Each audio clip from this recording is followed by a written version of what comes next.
Ada luka yang tak meneteskan darah, tapi membuat jiwa seperti kehilangan rumahnya sendiri.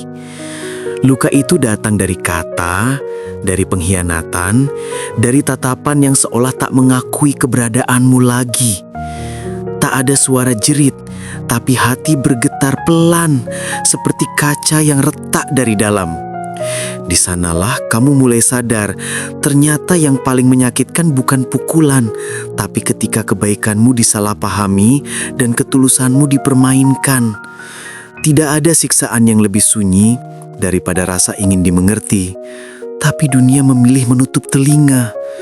Itu bukan sekadar sakit, itu kehilangan arah antara siapa yang salah dan siapa yang masih setia mencinta. Dan di tengah sepi itu, muncul pertanyaan yang mengguncang dada. Kenapa ya yang menyakitkan justru tampak hidup tenang, sementara kita yang tulus justru seperti terus ditimpa ujian? Kenapa mereka bisa tertawa, padahal kita masih berjuang menahan air mata? Dunia seperti tidak adil, seolah Tuhan berpihak pada yang licik. Tapi mungkin kita sedang melihat dari tempat yang terlalu rendah. Karena yang kelihatan tenang belum tentu damai, dan yang tampak menderita belum tentu kalah. Ada keseimbangan yang tak terlihat, yang bekerja jauh di luar jangkauan mata manusia. Itulah hukum alam, tak satu pun energi yang hilang, semuanya akan pulang ke sumbernya. Lalu perlahan, keinginan untuk membalas itu mulai mencair. Bukan karena kamu lemah, tapi karena hatimu mulai paham sesuatu yang lebih dalam, bahwa setiap perbuatan membawa getarannya sendiri. Kamu tak perlu menuntut keadilan, karena hidup sendiri sudah menjadi pengadil yang tak pernah tidur. Di titik itu kamu mulai berhenti melawan, dan mulai belajar mengalir. Lao Tse menyebutnya Wu Wei, bertindak tanpa melawan arus, diam tanpa menyerah.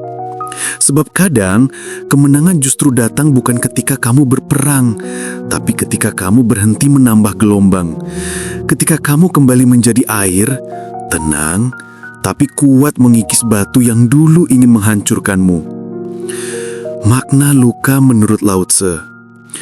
Luka bukan kutukan. Ia adalah jalan pulang bagi jiwa yang tersesat terlalu jauh dari kesadarannya. Setiap luka membawa pesan rahasia. Berhentilah melawan dan lihatlah ke dalam. Di sana kamu akan menemukan ketenangan yang tidak bisa diajarkan oleh kemenangan, hanya oleh kehilangan. Dalam Tao Te Ching, Lao Tse menulis, kelembutan menundukkan yang keras, keheningan mengalahkan kebisingan. Artinya, luka bukan tanda bahwa kamu gagal, tapi pintu untuk mengenali kekuatan yang tersembunyi dalam dirimu. Kekuatan untuk tidak lagi bereaksi, melainkan menyadari. Karena yang menyadari tak lagi menjadi korban. Dan dari sanalah kesadaran baru lahir. Kamu berhenti ingin menghancurkan mereka karena kamu sadar setiap energi kebencian yang kamu kirim kembali memantul ke hatimu sendiri. Maka kamu memilih mengubah arah dari melawan menjadi memahami, dari marah menjadi mengamati. Energi itu tidak hilang, hanya bergeser menjadi daya hening yang menyembuhkan. Ketika kamu tak lagi sibuk membalas, kamu justru sedang menyiapkan ruang bagi kedamaian tumbuh di dalam dirimu. Itulah kemenangan sejati menurut Lao Tse, bukan saat musuhmu jatuh, tapi ketika hatimu tak lagi bergantung pada kejatuhan siapapun. Kadang ya sahabatku, ketika kita membenci orang lain yang menyakiti kita, sebenarnya kita itu sedang menolak bagian dari diri kita sendiri yang belum berdamai. Carl Jung menyebutnya itu dengan nama The Shadow, yang mana itu adalah sisi gelap yang kita sembunyikan dari cahaya kesadaran. Ironisnya, bayangan itu justru muncul lewat orang-orang yang kita anggap musuh. Mereka menjadi cermin yang memantulkan luka lama di diri kita yang belum tersentuh. Itulah sebabnya sahabat, amarah terasa begitu personal, karena ia bukan hanya tentang mereka, tapi tentang dirimu yang terluka dan belum selesai. Jung berkata, apa yang paling kita tolak dalam diri orang lain, seringkali itulah bagian diri kita yang belum diterima. Maka, mengenali bayangan diri kita itu bukan tentang menyalahkan, tapi tentang arti pulang kembali kepada dirimu sendiri. Kita sering berpikir bahwa membalas dendam itu adalah bentuk kekuatan, biar mereka nyaut siapa kita sebenarnya. Padahal ya sahabatku, di balik niat itu seringkali tersembunyi sebuah keinginan untuk menjadi seperti mereka. Supaya apa? Ya gak ada lagi, yaitu agar mereka merasakan apa yang kita rasakan. Tapi perlu kita sadari dengan sebaik-baiknya, ya, ternyata di sanalah perang batin dimulai. Saat kamu membalas dengan kebencian, kamu perlahan menjadi versi lain dari orang yang kamu benci. Kamu kehilangan keunikan dirimu sendiri, kehilangan sebuah cahaya yang dulu membuatmu lembut. Jang mengingatkan, tidak ada pencerahan tanpa kegelapan. Ini artinya jalan untuk naik ke tingkat kesadaran yang lebih tinggi itu bukan dengan menolak kegelapan, tapi dengan memeluknya, lalu menyalakan lilin di dalamnya. Kamu tidak harus seperti mereka kok untuk menang, kamu hanya perlu tetap jadi dirimu yang sadar. Proses ini disebut Jang sebagai individuasi. Sekali lagi, Jang menyebutnya ini bentuk individuasi, yang mana ini adalah sebuah perjalanan kembali menjadi utuh, menjadi dirimu sendiri. Ini bukan perjalanan yang mudah, sahabat, karena kamu harus menatap sisi yang paling kamu takuti dalam dirimu sendiri. Tapi disitulah kebenaran batin tinggal. Orang yang menyakitimu hanyalah alat untuk membawamu sampai ke cermin itu. Mereka mungkin menusuk, tapi tusukan itu membuka jalan bagi kesadaran baru yang harus kamu terima. Dan ketika kamu mulai melihat bahwa yang kamu lawan bukan mereka, melainkan bayanganmu sendiri, rasa sakit itu akan berubah jadi pemahaman. Kamu tidak lagi ingin menghancurkan orang lain, tapi di sini kamu lebih ingin menyembuhkan dirimu sendiri. Karena yang telah mengenali dirinya, dia tidak lagi memerlukan kemenangan dari luar. Dr. David Hawkins menjelaskan bahwa setiap pikiran dan emosi memiliki frekuensi energi. Kebencian bergetar rendah di sekitar 150, setara dengan rasa marah dan dendam. Sedangkan penerimaan, cinta dan syukur bergetar di atas 350 hingga 500, wilayah di mana keajaiban hidup mulai bekerja. Ketika kamu memilih untuk tidak membalas, bukan berarti kamu kalah. Kamu sedang menaikkan getaran kesadaranmu. Di frekuensi itu, orang-orang yang menyakitimu akan tampak seperti bayangan samar. Mereka ada tapi tak lagi bisa menjangkau hatimu. Hawkins menyebutnya power versus force, yaitu kekuatan sejati yang tidak pernah memaksa. Ia memancar dari dalam diri tanpa perlu melawan, dan dari sanalah hidupmu akan mulai berubah arah. Setiap kali kamu melepaskan dorongan untuk membalas, kamu sebenarnya sedang menata ulang medan energi di sekitarmu. Rasa damai yang kamu pancarkan menciptakan resonansi baru. Orang-orang yang seirama denganmu akan datang, dan yang tidak seirama denganmu, mereka akan perlahan menjauh. Itulah hukum vibrasi yang bekerja tanpa suara. Dalam kesadaran tinggi, kamu tidak lagi digerakkan oleh luka, tapi oleh kekuatan cinta. Kamu tidak lagi bereaksi terhadap energi rendah karena kamu sudah melihat dari ketinggian. Hawkins berkata, cinta tidak melawan kebencian karena ia berada di atasnya. Maka biarkanlah kesadaranmu yang membalasnya, bukan emosimu. Karena di level ini, hidupmu tidak lagi ditentukan oleh apa yang orang lain lakukan, tapi oleh caramu memilih untuk menjadi pribadimu sendiri, yaitu orang yang penuh cinta dan rasa damai. Ingat ya, semua orang juga ingin hidupnya tenang dan damai, namun mereka tidak memahaminya. Beruntunglah kamu mendengarkan video ini, karena dari sini kesadaranmu akan mulai terbuka. Maka dari itu, simak videonya sampai selesai, sahabatku. Nah, sahabatku, apakah kamu sudah mulai paham sampai di sini? Dalam ajaran Tao, keheningan bukan berarti kita pasrah pada keadaan. Ia adalah tindakan paling kuat yang tidak membutuhkan kekerasan. Lao Tzu menulis, air mengalahkan batu bukan karena ia kuat, tapi karena ia sabar. Jika diibaratkan, keheningan adalah air itu. Ia lembut, tapi tak pernah berhenti mengalir. Ia tidak berdebat, tidak memaksa, tapi selalu menemukan jalannya. Saat kamu memilih diam, itu bukan berarti kamu menyerah, tapi kamu sedang melampaui permainan manusia biasa. Karena keheningan itu sendiri adalah bahasa alam semesta. Ia berbicara lewat keseimbangan, bukan perlawanan. Dan dalam keheninganmu, orang yang pernah menyakitimu akan melihat sesuatu yang lebih menakutkan dari sebuah balasan, yaitu kedamaian yang tidak bisa mereka ganggu.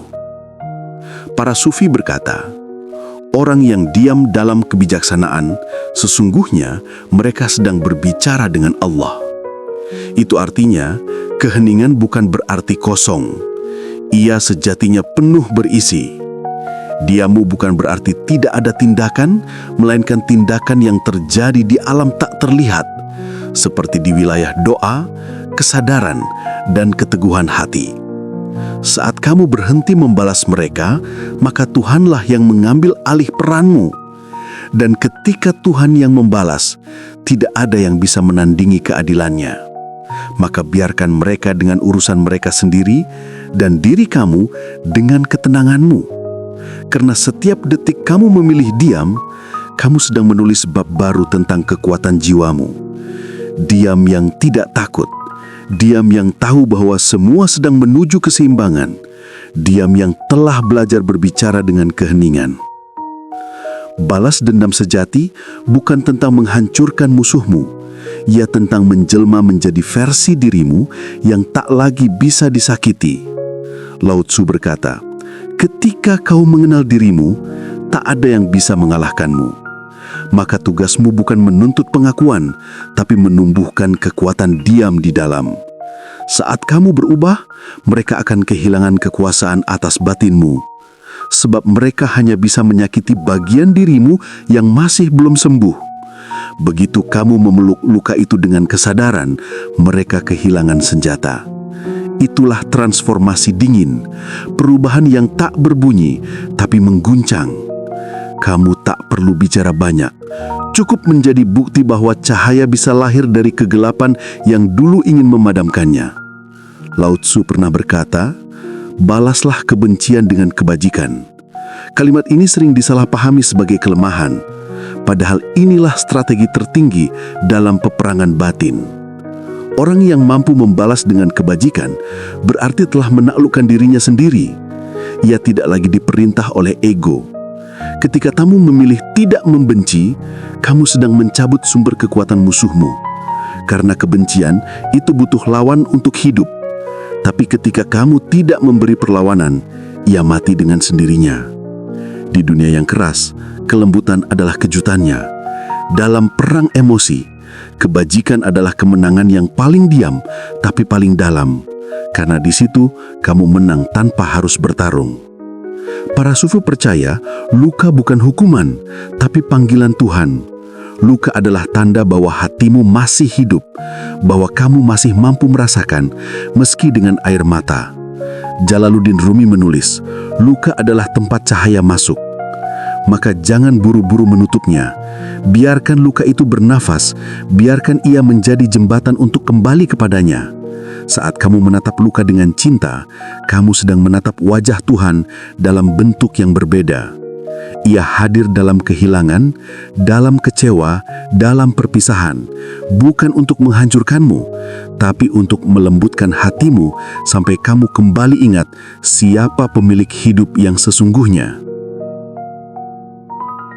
Ketika kamu mengubah sakit menjadi doa, kecewa menjadi zikir, dan amarah menjadi kesadaran, maka kuasa orang yang menyakitimu perlahan lenyap. Sebab mereka hanya bisa berkuasa selama kamu bereaksi. Tapi ketika kamu beralih dari reaksi ke refleksi, seluruh sistem mereka runtuh. Cinta dalam jalan sufi bukan tentang memaafkan karena lupa, tapi memaafkan karena paham. Paham bahwa semua adalah alat Tuhan untuk mendewasakan jiwamu. Dan saat hatimu mencapai titik itu, tidak ada lagi ruang untuk dendam. Hanya ada kedamaian yang tak bisa diusik siapapun. Karena yang telah mencintai lewat luka, tak bisa lagi dilukai. Ia telah menjadi pantulan cinta itu sendiri. Carl Jung berkata, tidak ada pencerahan tanpa kegelapan. Lao Tzu menambahkan, kamu harus mengenal bayangan agar mengenal cahaya. Keduanya berbicara tentang satu hal. Kesadaran tidak tumbuh di tanah yang steril. Ia tumbuh dari kerapuhan, dari air mata, dari rasa takut yang akhirnya kamu peluk tanpa lari. Saat kamu berani menatap luka dengan jujur, kamu sedang melahirkan dirimu yang baru.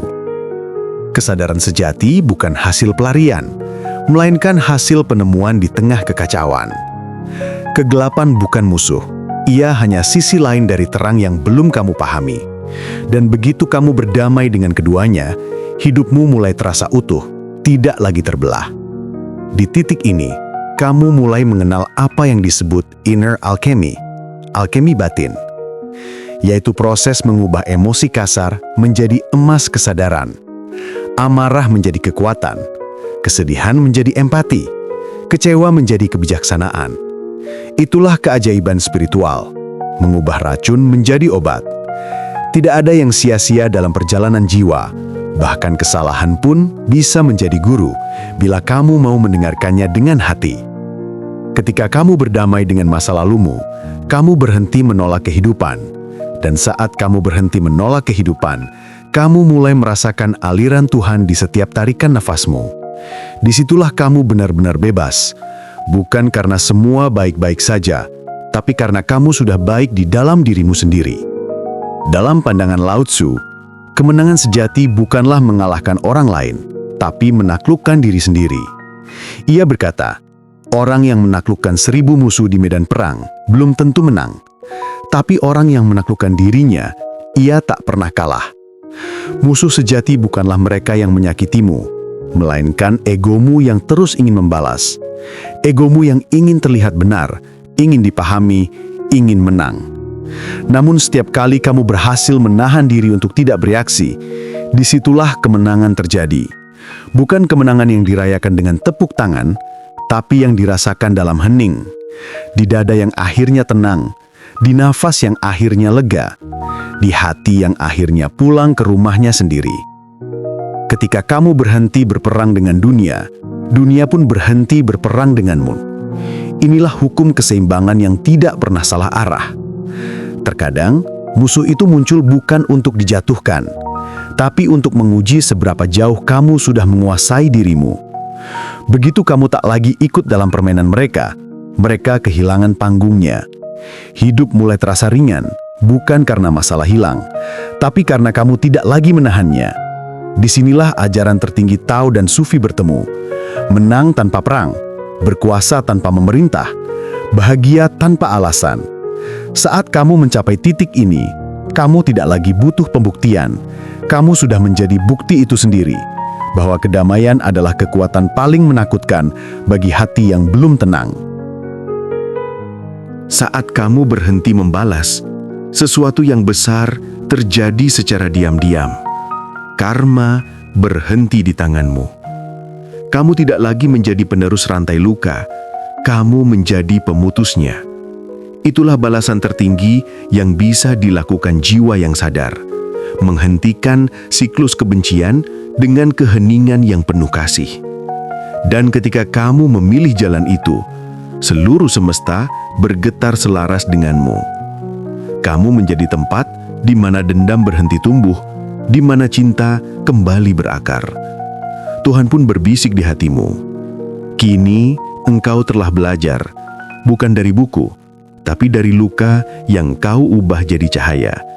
Dan cahaya itu tak akan pernah padam, karena kini ia menyala dari dalam dirimu sendiri. Inilah balasan tertinggi, bukan membuat mereka menderita, tapi membuat dirimu damai. Tidak ada kemenangan yang lebih agung daripada jiwa yang bisa tetap lembut meski disakiti. Lao Tzu menyebutnya Wu Wei, Hawkins menyebutnya high consciousness, dan para sufi menyebutnya mahabbah, cinta yang sadar. Cinta yang tak lagi memerlukan alasan, tak lagi butuh pembuktian. Kamu telah melampaui permainan manusia biasa. Sekarang, setiap langkahmu menjadi doa. Setiap nafasmu menjadi zikir, dan setiap diam yang kau pilih menjadi pesan halus bagi dunia, bahwa yang benar-benar kuat bukan yang membalas dengan amarah, tapi yang mampu mencintai bahkan setelah terluka. Maka, jika hari ini kamu masih terluka, jangan buru-buru ingin sembuh. Dengarkan lukamu, karena di balik rasa perih itu, Tuhan sedang memintamu untuk pulang. Pulang bukan ke masa lalu, tapi ke kesadaran yang lebih tinggi. Ketika kamu sampai di titik itu, hidup tak lagi terasa sebagai medan perang, tapi sebagai perjalanan suci. Kamu melihat semuanya, yang menyakitimu, yang meninggalkanmu, bahkan dirimu yang dulu dengan mata yang penuh kasih. Dan dari sana kamu tahu bahwa orang yang kamu maafkan bukan mereka, tapi dirimu sendiri. Sampai jumpa di video berikutnya. Salam channel Sentuhan Hati Nurani.